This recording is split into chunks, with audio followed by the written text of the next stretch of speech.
Friends, cadas views everyone. An earthquake of 6.6 on the Richter scale rocked the Bamboo Curtain country, China.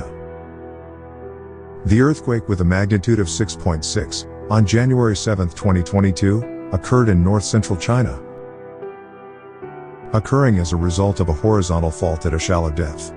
The earthquake occurred either on a left-east-west horizontal. The location and mechanism of the earthquake are consistent with earthquakes occurring at or near the Highwind fault system, which is the main left lateral fault system on the northern edge of the Tibetan Plateau. Hopefully today's earthquake information is useful for friends and family. Don't forget to subscribe and activate the notification bell so this cadas TV news channel will be more useful for people. Thank you.